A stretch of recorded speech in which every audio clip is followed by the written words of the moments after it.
नमस्ते। हमेशा खुश रहो बिटिया। Ayurveda faculty doctor Sushil Kumar Sharma. अष्टांग हृदय,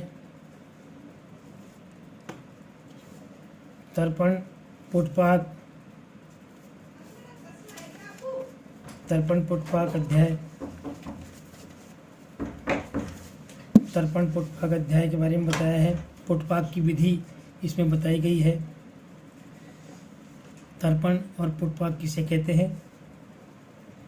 पुटपाक का विधान क्या? पुटपाक का विधान है स्नेह पिता तनुरिवा क्लांता दृष्टिर्हि शीदति तर्पणानंतरम तस्माद् दृग्बला कालाधानम कारणम पुटपाकम प्रत्युंजितम प्रयोक्तम स्वे यक्ष्मसु।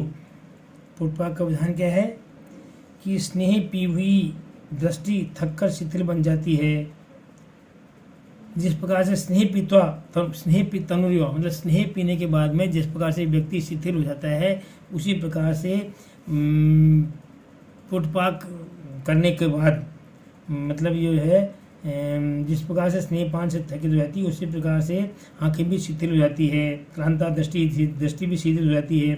तर्पणांतरम तर्पण के अंत में, तर्पण करने से वो ज़्यादा हो जाती है स्नेह करने से, इसलिए तर्पण के अंत में दृग्बलम विधानम परिणाम, इसलिए तर्पण के अंत में दृष्टि को बल को बढ़ाने वाला पुटपाक पूर्वक तर्पण आदि क्रम से बरतना चाहिए।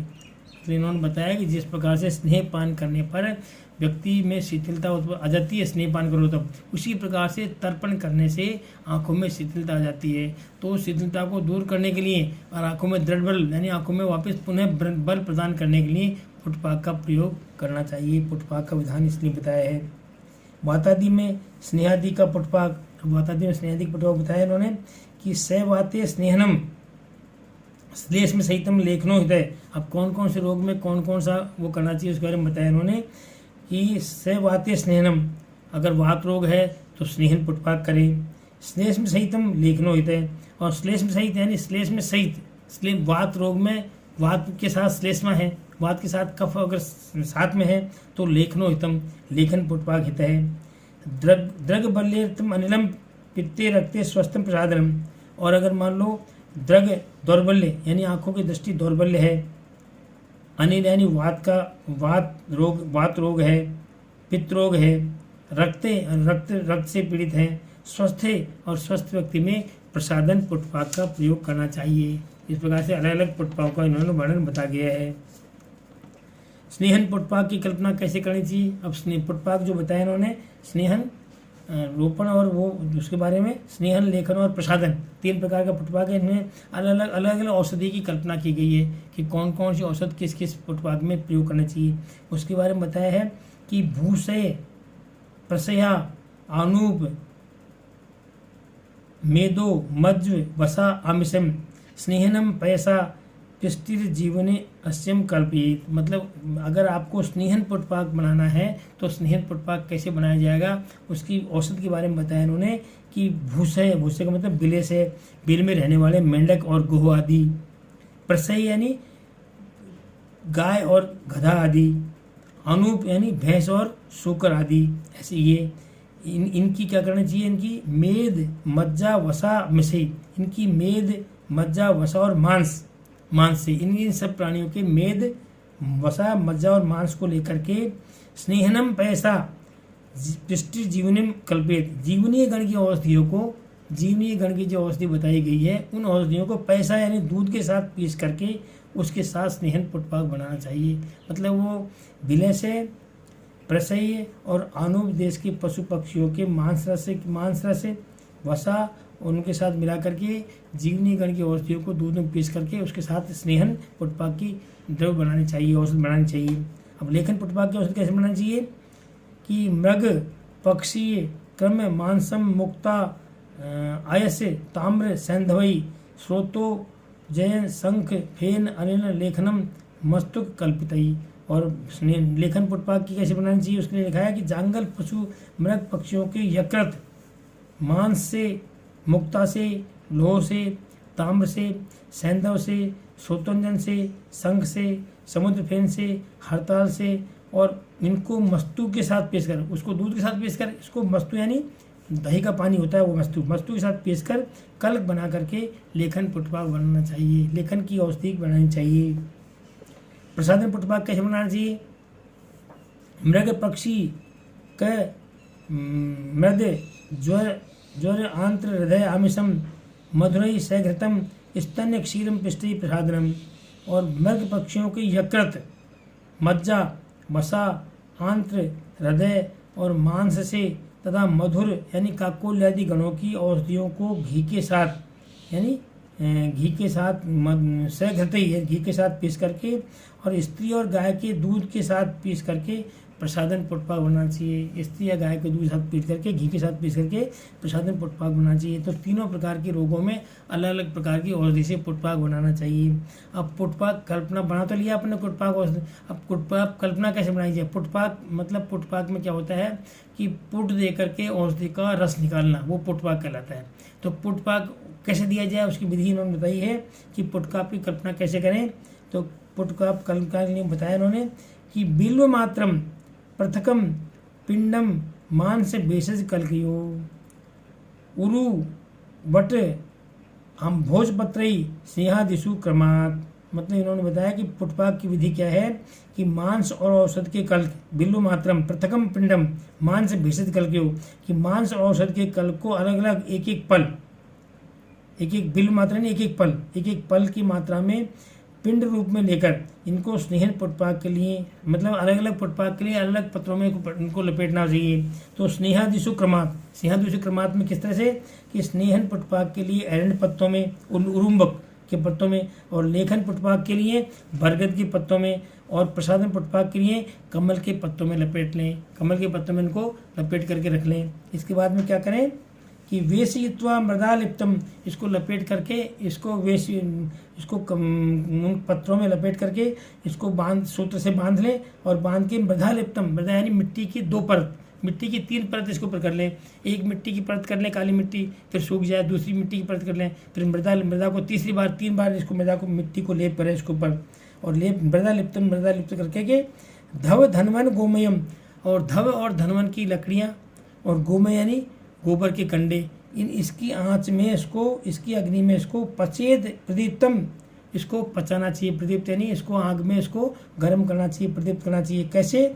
बहुत अत्यधिक अग्नि पक्व हो जाए, बिल्कुल लाल हो जाए, पक्वम निष्पीड़ितम, पक्व होने के बाद में उसका निष्पीड़ितम रसम, उसको पक्व होने के बाद में उसको बिल्कुल लाल हो जाए, लाल होने के बाद में इसको ठंडा कर दो, स्वांगसित होने दो, अपना आप ठंडा होने दो। ठंडा होने के बाद में मिट्टी को हटा दो, कपड़े को उसको पत्र को हटा दो और पत्र को हटा के बाद में जो औषधि है उस औषध का रस निचोड़ लो। ये अपना पुटपाक विधि होगी। इस प्रकार से उसको पुटपाक करना चाहिए।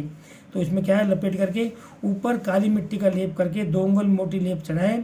फिर पुटपाक को प्रदीप्त धव और धनवन की लकड़ी और जांगल गोमियों में पकावें। जब पिंड लाल अंगारे जैसा हो जाए तब निकाल लेवें। निचोड़ कर उसका रस आंखों में तर्पण की भांति प्रयोग करें। फिर उसका रस निचोड़ करके आंखों में तर्पण, जैसे तर्पण करते हैं ना, पाली बना लिया, पाली बना करके उसमें आंखों में और उसमें रस डाल दें। वसा और घी की बजाय इसमें इसका रस डालें और उस प्रकार से तर्पण करें। इस प्रकार से इसको करना चाहिए। अब इसकी विधि बताई इन्होंने कि शतम 2 त्रीणि धारियेत। अब इसको कितनी देर तक धारण करना चाहिए?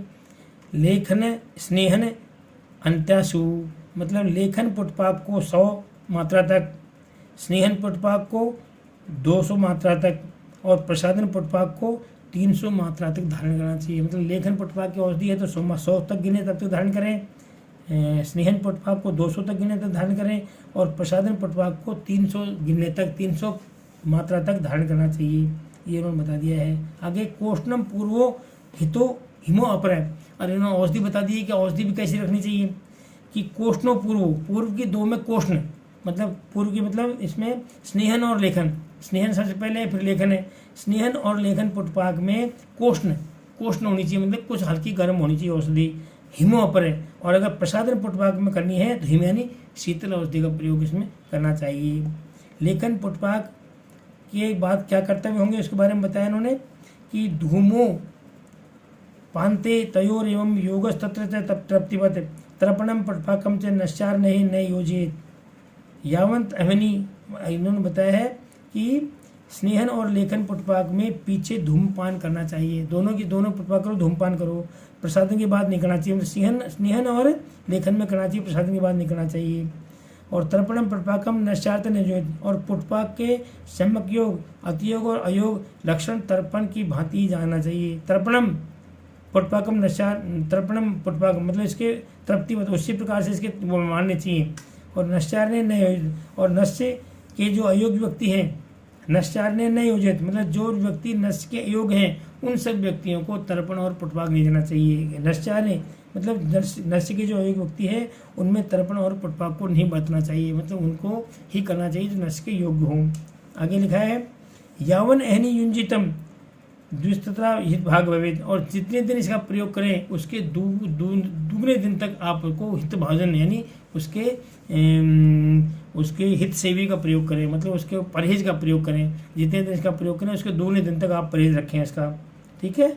और मालती क्या परहेज रखें, मालती मल्लिका पुष्पई वृक्षोक्षा निषेध निशाम, और क्या है जितने दिनों तक तर्पण और पुटपाक का बरतें हैं दुगने दिन तक शिव रहें। और तर्पण और पुटपाक करके आँखों पर चमेली या मल्लिका के फूल बांधकर रात्रि में रहें, मतलब शीतलता रहे, और रात्रि में इनको आँखों के ऊपर पलकों के ऊपर इनके फूलों को बांध दें, इससे आँखों में शीतलता प्राप्त होती है। नेत्र बल के लिए नश्य आदि की आवश्यकता है। नेत्र बल के लिए नश्य आदि की आवश्यकता क्यों बताया इन्होंने, नश्य करने से भी नेत्र बल मिलता है, क्योंकि पूरे शरीर मिलता है। सर्वात्मना नेत्र बलायाम यत्नम कुर्वीतम नश्य अंजन तर्पणम, मतलब इन्होंने बात बताया है कि सभी प्रकार के आँखों को यत्न करने के लिए नश्य अंजन तर्पण आदि द्वारा नेत्रों के बल को यत्न करना चाहिए, मतलब नेत्रों की रक्षा करने के लिए आपको सही प्रकार का यत्न करना चाहिए। नश्य करो, अंजन करो, आश्चर्य करो, परिचय करो, सब नेत्र को रखना चाहिए। क्यों रखना चाहिए कि दृष्टिश्चम नष्टाविधम तक जगत से तमोमयम जायते एक रूपम, क्योंकि अगर दृष्टि ही नष्ट होगी आपकी तो आपको कुछ भी सारा संसार तमोमय हो जाएगा। अगर आपकी दृष्टि नहीं है तो सारा संसार तमोमय यानी अंधकार में हो जाता है। इसलिए दृष्टि यानी आंखों की रक्षा सर्वोपरि करनी चाहिए। आंखों की रक्षा करोगे तभी आपको सारा संसार दिख पाएगा, इसलिए दृष्टि की पूरी रक्षा करनी चाहिए। और दृष्टि की रक्षा के लिए नश्य तर्पण पुटपाक आदि का प्रयोग इसमें बताया गया है। इस प्रकार से आपका अध्याय पूरा है। This session digital vision 2। I hope you have any query. Please mention comment box. I will resolve it. Thank you.